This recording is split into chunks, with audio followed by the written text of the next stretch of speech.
Greetings, citizens! I am FailureToReport, and it's time to talk Star Citizen 3.3.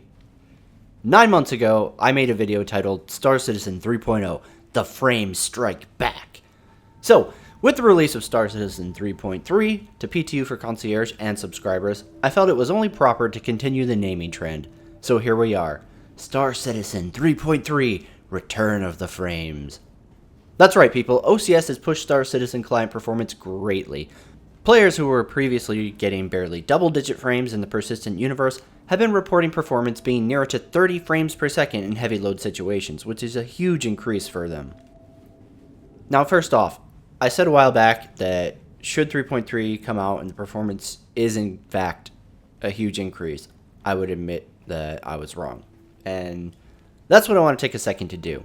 I want to admit that I never thought CIG was going to get performance back up to those levels after introducing planetary tech and further internal interaction systems like cargo placement and mining.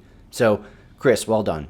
This patch has gone a long way in delivering the type of gameplay promised to backers in 3.0. That said, there are some core issues going forward and in the current PTU client that are still reason for concern. However, I wanted to get to that stuff a little bit later and kind of give backers who are celebrating this moment in the game's history some time to do so by touching on the more notable features of 3.3.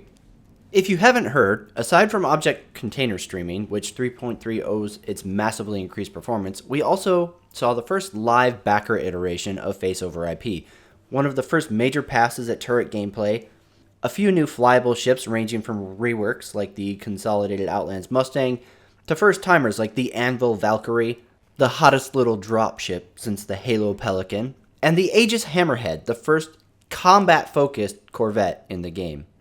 We've also seen the rework of the text chat channels, as well as a few new features like adding FaceTime calling to make use of VoIP. And while all of these new additions to 3.3 have their own problems, most of these issues are things that can be excused to ironing out the first time in the patch. While some of the issues are fundamentally bad design, but we'll get to that in a little bit. Okay, let's talk about object container streaming, what it is and where it's likely taking Star Citizen from here.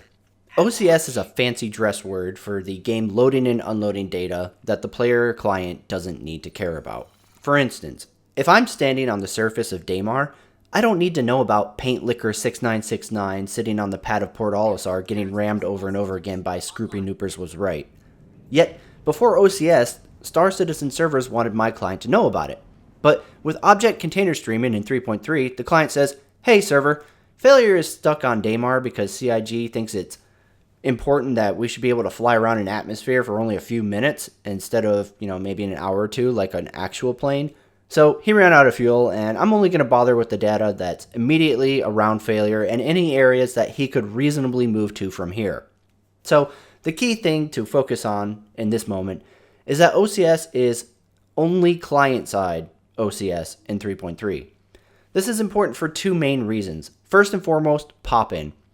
While the performance gains we are seeing with 3.3's current implementation of OCS are amazing, it's more than double the frame rate for me personally at Port Olisar. Should we ever reach a point where the player cap on a server is increased, this could either lead to seeing much more pop-in or possibly a loss of performance gained in this current patch. What I would expect to see in the future is a prioritizing of what to load. If I'm in Port Olisar standing on a landing pad, I absolutely need to see every person walking around and their ships. I don't, however, need my client to worry about what they are doing inside of their ships, what objects they are moving around inside of those ships, or how those players are interacting with them. I'm looking at you, coffee cup.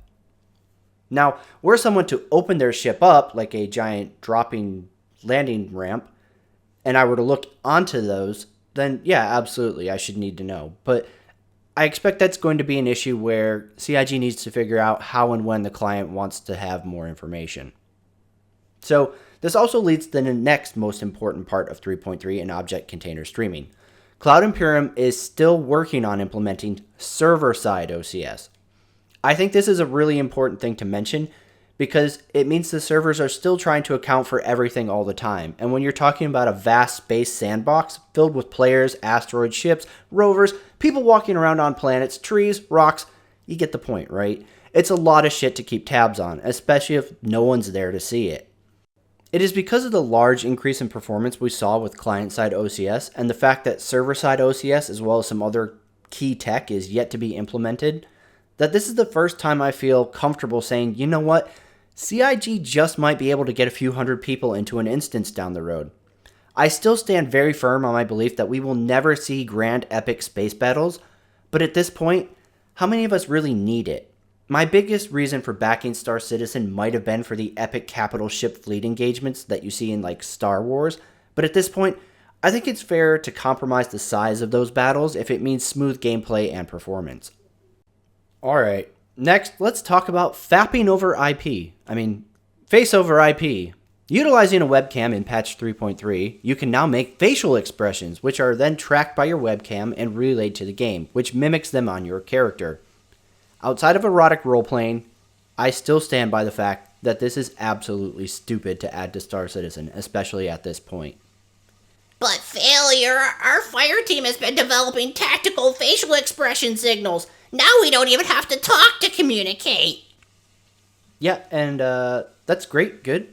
The thing is, 80% of players run around with heavy armor helmets on most of the time anyways, and that it's even possible to pilot a ship with more than just the undersuit on in this game still boggles my mind for balance reasons. Anyways, face over IP is on, so now all of you role players can do what we all know you're going to do with it. Yay! Good use of time, CIG.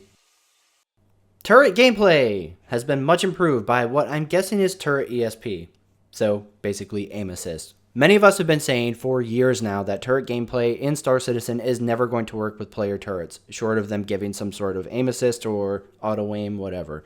And this is kind of leaning towards proving us right.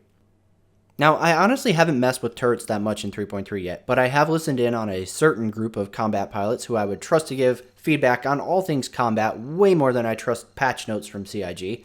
And they seem to approve of the new turret mechanics, as they shredded multiple poor souls in the Stanton system last night. What I am curious about, however, is whether CIG has separate ESP values for turrets and pilots, because right now, if you go into the PU and target a ship that is, say, off-center of your ship, it will automatically drift over to target of your target. Now, if you switch over to another target that is at the opposite side of your screen, again, the game takes over. So, as a player, I can only speculate that this means that either the hyped up ESP values for turrets are also affecting fighters, or it could possibly be CIG's deliberate attempt to make shooting things easier for combat casuals. I suppose in this case, time will tell on turrets and ESP. In terms of new ships, I really feel like they all deserve their own specific coverage. There's just too much to get into without this video turning into a 50+ minute discussion of each specific ship. There's just so much to talk about with each. While I haven't spent any time with the new Mustangs yet, the Hammerhead was a really interesting ship to mess with. There are, however, some very obvious issues with the turret coverage, and on a gunboat, that should be priority number 1. But hey, early days, I guess. The Anvil Valkyrie dropship is also now live, and I have to say, if I had to choose between a shitty Vanguard reskin and this thing, Valkyrie all day and night.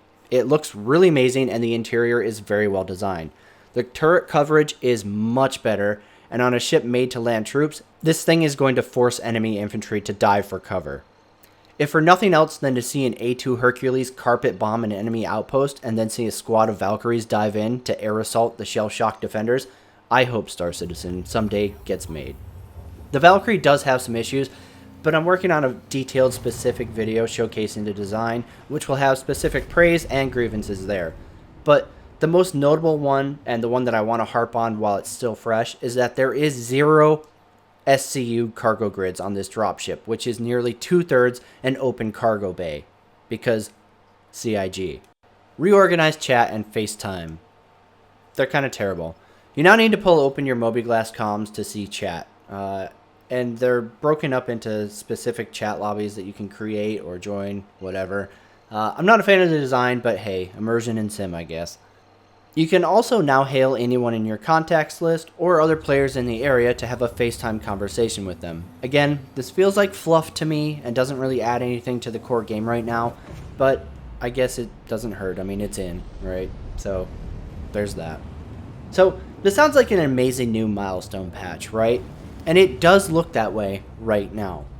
Please keep in mind, we have not seen anything major added yet when it comes to things that were likely going to put more load on the game.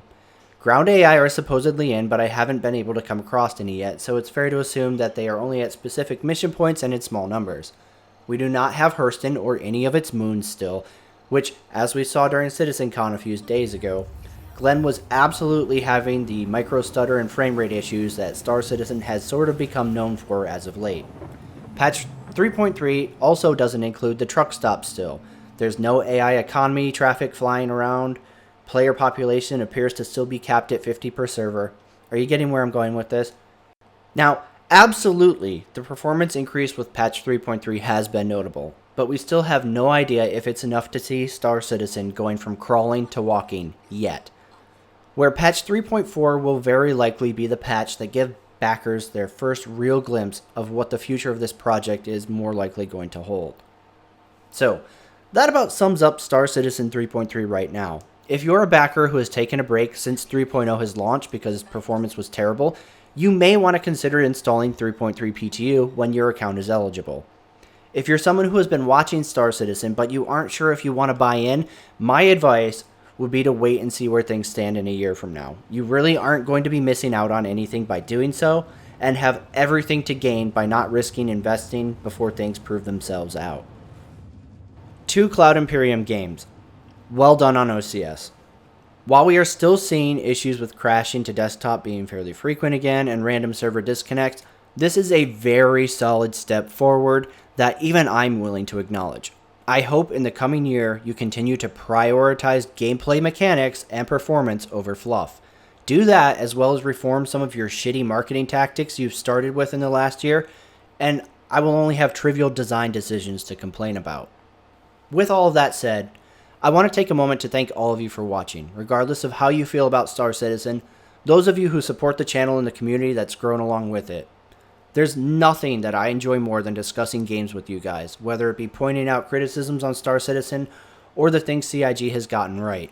I can't thank those of you who leave intelligent comments and arguments enough. You literally make having the channel worthwhile. I am FailureToReport, and I will see you guys next time.